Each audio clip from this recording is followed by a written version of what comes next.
Rabbi Simeon ben Yoaï partit et s'enfuit dans le désert de Lod. Il trouva refuge, lui et son fils Éléazar, dans une grotte. Un miracle se produisit. Un caroubier se mit à pousser à leur intention et une source d'eau jaillit. Ils se nourrirent auprès de ce caroubier et burent de cette eau. Élie, de bonne mémoire, venait leur rendre visite 2 fois par jour et leur délivrait son enseignement. Et nul ne savait où ils étaient.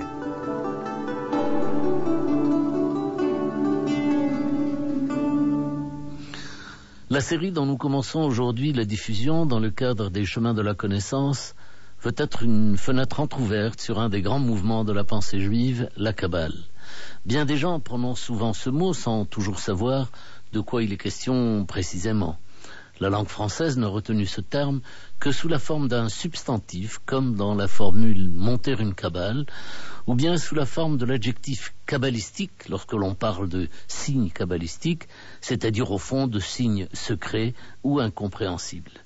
Mais la Kabbale, c'est naturellement tout autre chose. C'est d'abord une science traditionnelle.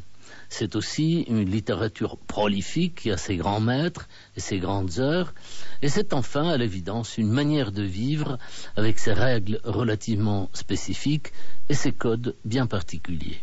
Cette mystique juive tend à rechercher essentiellement la compréhension de Dieu et de la création. Les kabbalistes ont créé un certain nombre de concepts qui leur sont spécifiques, comme la Shekhinah, c'est-à-dire la présence de Dieu, ou bien le Tzimtzum, c'est-à-dire la contraction de Dieu, ou encore les Séphiroth, c'est le nom qui est donné aux 10 émanations à travers lesquelles, selon les kabbalistes, se manifeste dans notre monde la divinité.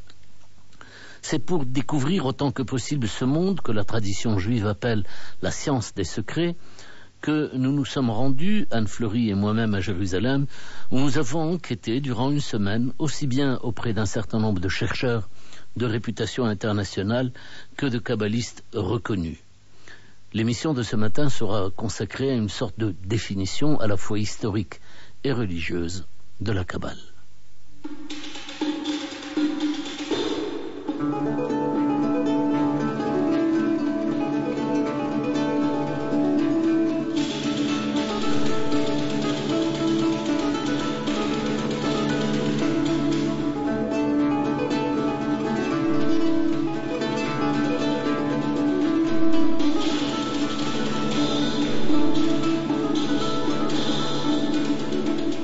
Professeur Ridel, il y a dans la Kabbale un certain nombre de concepts qui sont essentiels et je voudrais que vous nous disiez un mot de chacun d'entre eux pour que les auditeurs aient une idée un peu générale de cela. Commençons, si vous le voulez bien, par un des termes les plus courants de la littérature kabbalistique, c'est les 10 séphiroth.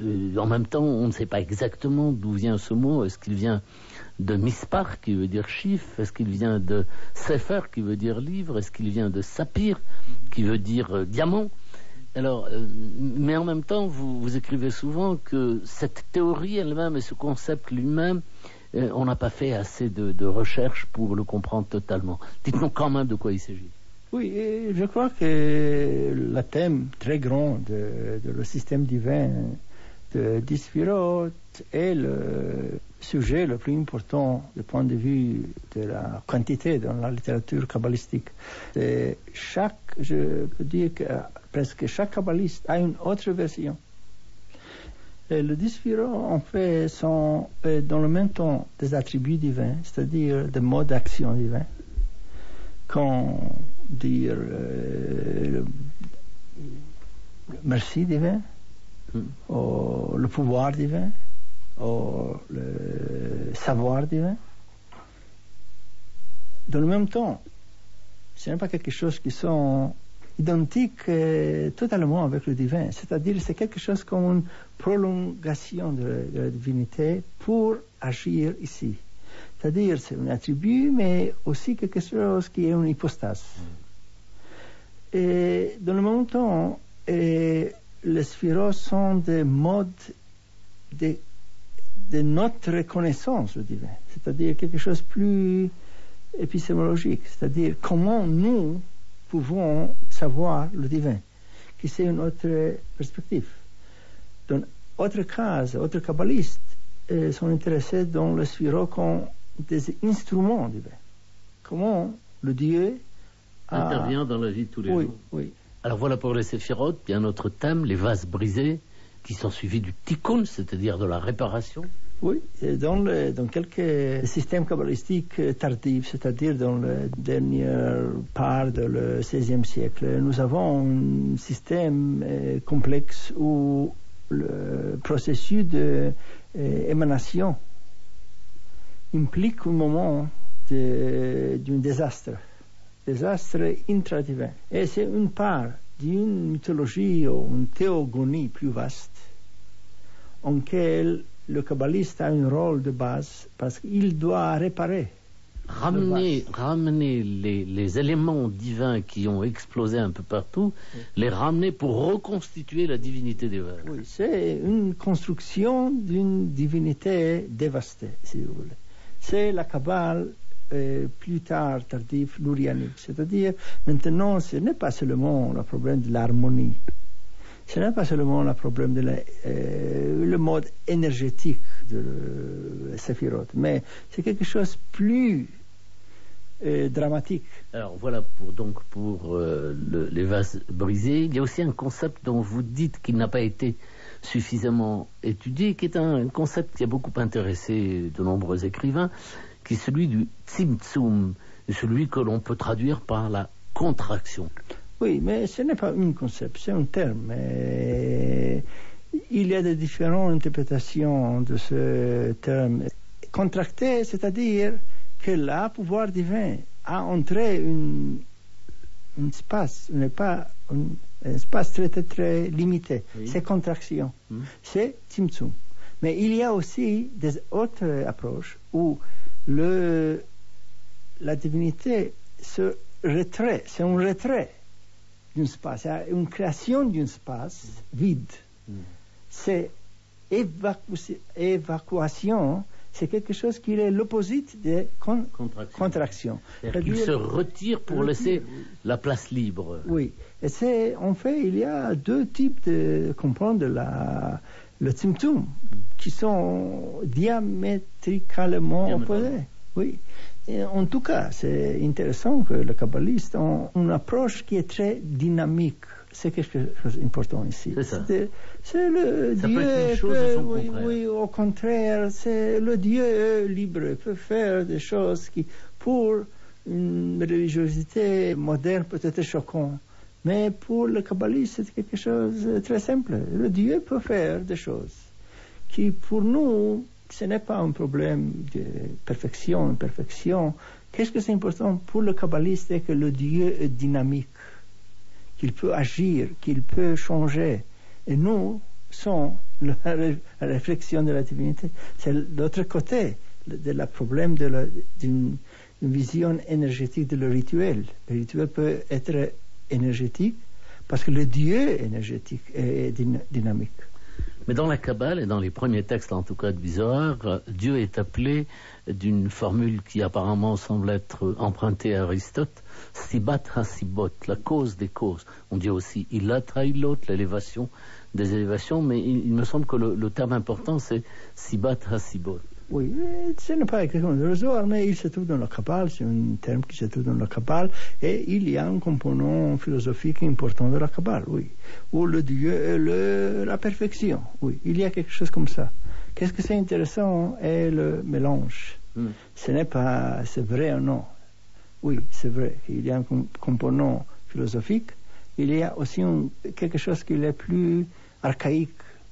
Le Dieu, c'est quelque chose avec une volonté irrationnelle, si vous voulez. Et c'est très important aussi dans la Kabbale. C'est-à-dire, ce n'est pas ou un autre. Ce n'est pas quelque chose de simple de dire, c'est philosophique, c'est antiphilosophique. C'est philosophique et antiphilosophique dans le même temps.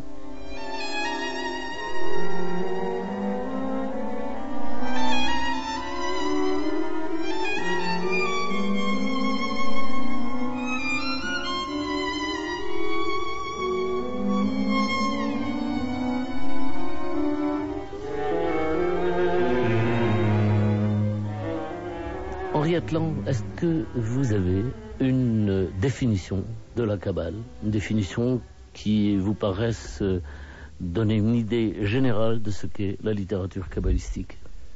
Bon, c'est bien difficile. Enfin, on peut essayer de donner plusieurs définitions. Enfin, bon, certains, traditionnellement, parlent de littérature mystique ou de courants mystiques qu'ils opposent à des courants plus rationalistes. La question de savoir s'il s'agit d'un courant irrationnel à opposer à un courant rationnel qui serait représenté au premier chef par Maïmonide et puis par le Talmud aussi, que certains parfois opposent à la Kabbale. Bon, là, je pense qu'il faut être beaucoup plus nuancé. Alors, comment définir cette littérature kabbaliste? On peut la définir par les thèmes qu'elle développe. C'est-à-dire que, par exemple, il y a des structures qui sont présentées presque dans tous ces livres, et si elles ne sont pas présentées, elles sont supposées être connues. Ces structures, c'est des structures formelles, la structure des 10 sphirotes, la structure des différents mondes, des structures une Kabbale un peu plus tardive, des partsoufim, c'est-à-dire des visages ou des formes qui regroupent des sphirotes entre elles, etc. Bon, on peut dire tous les textes qui utilisent cette terminologie, ce jargon, même si on peut dire, sont évidemment des textes kabbalistes. Alors la question évidemment, que recouvrent ces structures, que recouvre ce langage tout à fait particulier, qui est un langage essentiellement formel. Enfin, à mon avis, la façon la plus correcte d'aborder ces textes-là, c'est de le regarder ni comme des textes mystiques, ni comme des textes irrationnels, mais comme des textes purement formels. Si vous voulez, c'est une espèce on peut dire de jeu, si on veut, bien que ce soit très sérieux, de relation entre des éléments formels. On peut les énumérer de différentes façons. On parle des 10 sphirotes, mais on parle aussi de 2 catégories, qui sont 2 catégories fondamentales, de chesed et gvura, c'est-à-dire d'expansion et de rétention, qui aussi peuvent être comprises et qui sont d'ailleurs présentées dans certains livres comme étant les 2 catégories fondamentales, desquelles tout découle. Ce qui représente finalement une approche logique assez universelle, qui consiste à dire que tout peut être ramené à 2 catégories fondamentales, de plus et de moins, d'expansion et de rétention, d'infini et de fini, de définition et d'indéfinition, etc.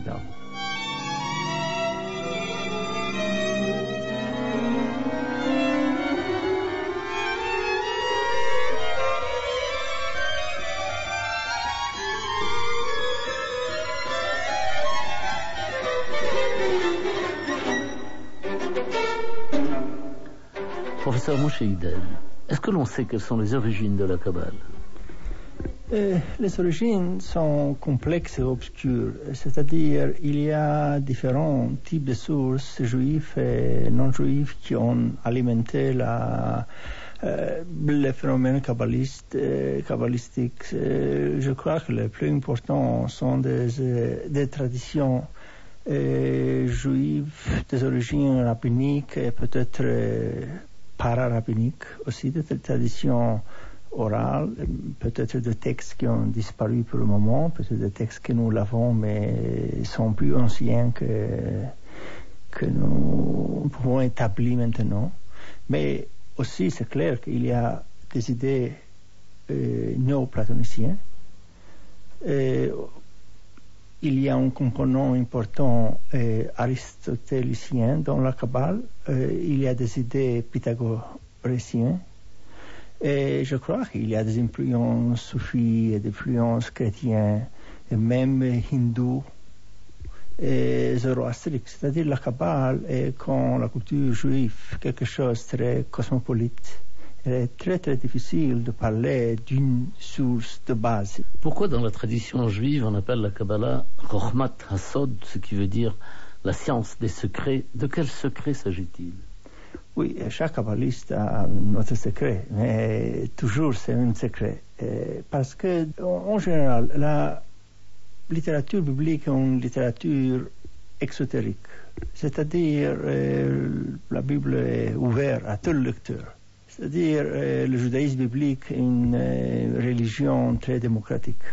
Mais pour l'élite, il n'y a pas quelque chose d'immédiat à faire avec la vie religion quotidienne. Et c'est parce que nous pouvons trouver dans la première étape du rabbinisme une tendance ésotérique, c'est-à-dire le nom divin, la spéculation sur le char divin, c'est-à-dire quelque chose qui est transcendantal, qui n'a rien à faire d'une façon immédiate avec la vie quotidienne. Et après, la Kabbale a développé ce type d'ésotérisme dans une littérature énorme. Tous les thèmes sont importants dans la Kabbale. Et je crois que du point de vue historique, l'importance du nom divin est plus grande dans la première étape de la Kabbale, et après, des autres sujets ont devenu plus importants. C'est-à-dire savoir comment s'appelle Dieu. Oui, mais ce n'est pas seulement une connaissance abstraite, c'est-à-dire de savoir les consonances, ou les voyelles, ou comment le faire. C'est une part, mais c'est aussi comment invoquer le Dieu. C'est-à-dire, ce n'est pas seulement de savoir quelque chose secret, mais c'est une part d'une vision, je crois, plus pratique. C'est-à-dire, si je connais le nom divin, je peux l'invoquer, je peux peut-être forcer de faire quelque chose. Connaître le nom divin, c'est connaître comment est manipulé ou opéré avec le pouvoir divin. C'est pourquoi le problème du nom divin est si secret. C'est avoir une influence, agir sur le Dieu lui-même. C'est pour ça que les juifs traditionnalistes appellent le nom de Dieu Hachem, Hamforash, le nom ineffable, ou bien on dit tout simplement Hachem, le nom. Oui, il y a ici quelque chose de très intéressant, que le nom a devenu en fait le nom de le nom divin. C'est-à-dire, c'est une évolution sémantique très intéressante. Le nom, tout nom, en hébreu c'est Hachem, a devenu une forme elliptique pour le nom divin, qui est devenu une forme elliptique pour Dieu. Pour Dieu. Et c'est ici une façon d'exclure le Dieu de la conversation religieuse. C'est-à-dire, le Dieu, c'est une autre chose. Nous parlons seulement de le nom de Dieu.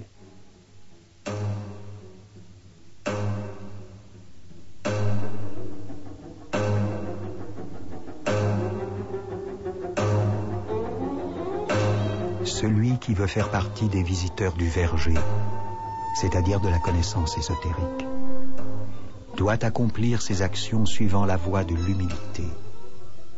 Et il lui faut préserver les conditions qui lui ont été transmises par son maître. Alors la source de la sagesse et du discernement s'épanchera sur lui. Mais en dehors de ce point, la Shekhinah ne s'établira pas sur lui, car la lumière éclatante ne se pose que sur celui qui a l'humilité pour nature. C'est le secret du verset « L'homme Moïse était très humble, plus que tout homme ». Moïse Potarel, Provence, fin du XIVe siècle.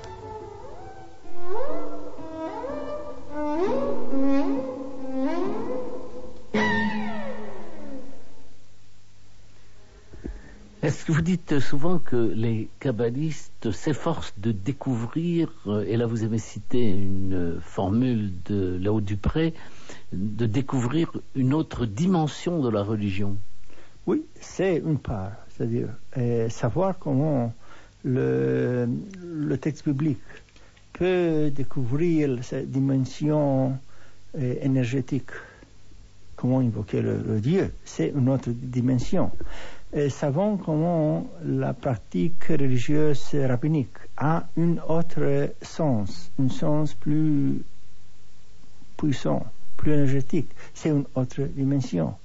Et savoir que la vie religieuse a une implication transcendantale et aussi des implications psychologiques. Une autre dimension, c'est des autres domaines en lesquels la religion a devenu importante.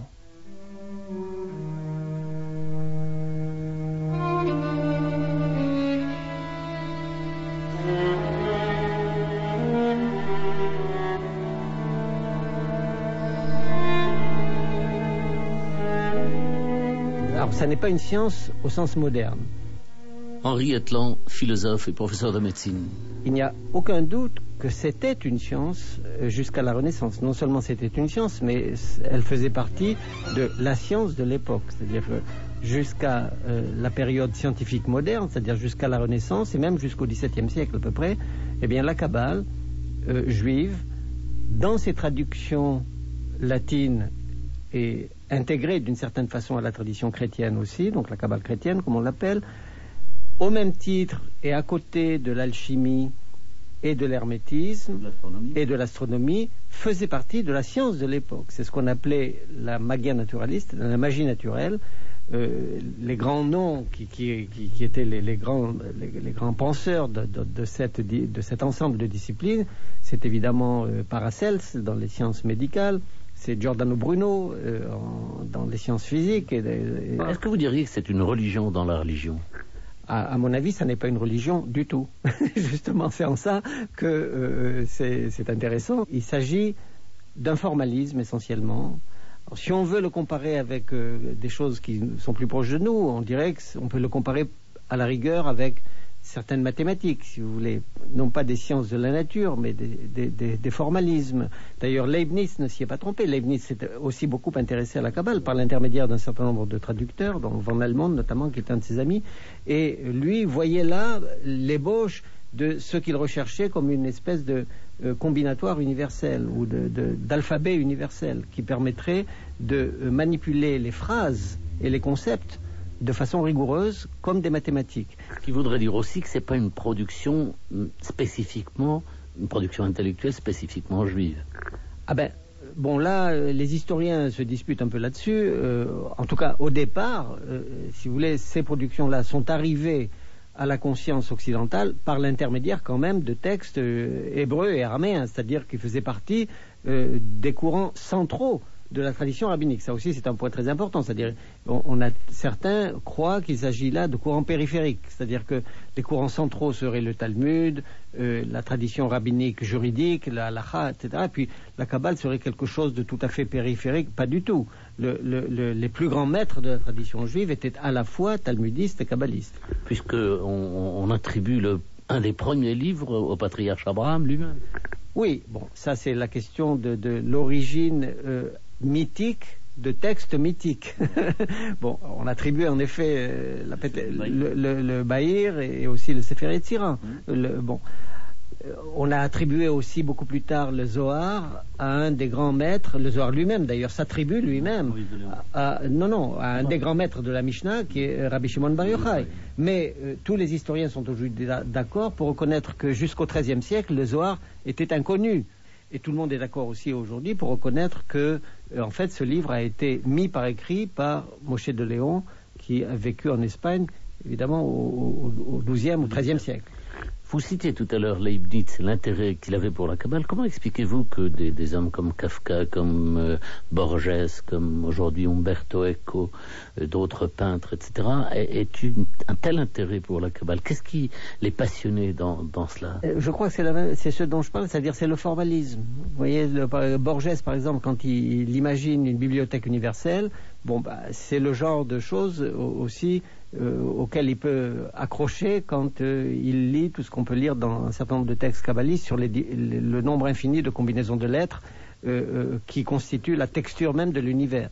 Bon, dire, affirmer et à répéter que le monde est concret et structuré comme un langage, c'est-à-dire comme un verbe. La notion classique, théologique, de verbe créateur, dans ce contexte-là, prend une autre signification qui ressemble beaucoup d'ailleurs à la signification scientifique, y compris moderne. C'est-à-dire que le monde, y compris la matière, semble obéir à des lois qui, elles, sont formulées de façon abstraite par des formules, précisément, qui sont des formules soit mathématiques, soit informatiques, en tout cas des formules abstraites qui mettent ensemble des signes et des lettres.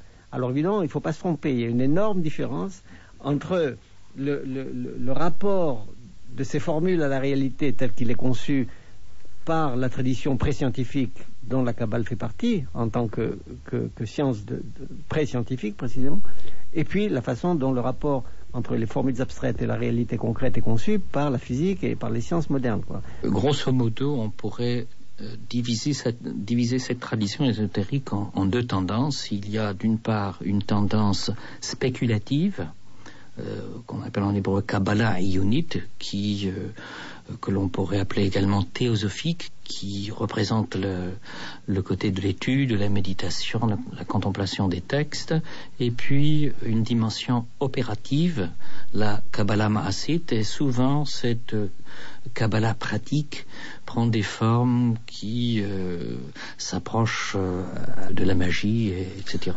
Paul Fanton, professeur à la Sorbonne.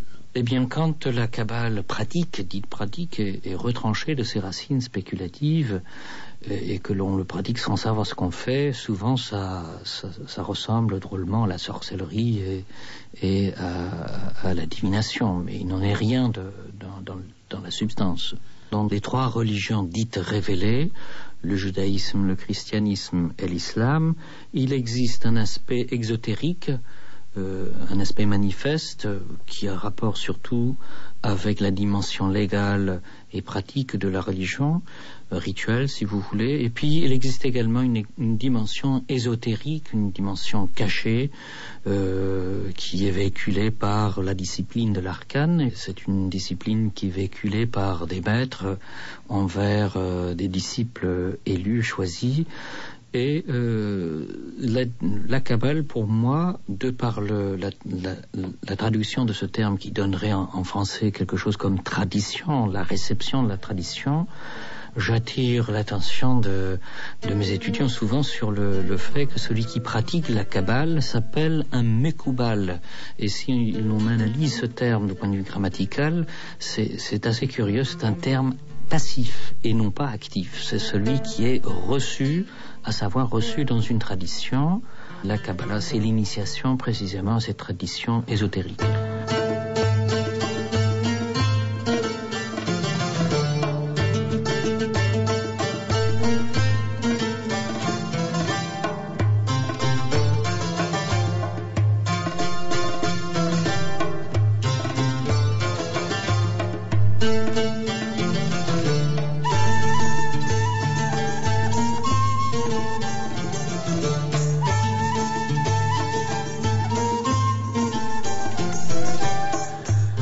C'était Kabbale et Kabbaliste. Aujourd'hui, ce que la Kabbale veut dire.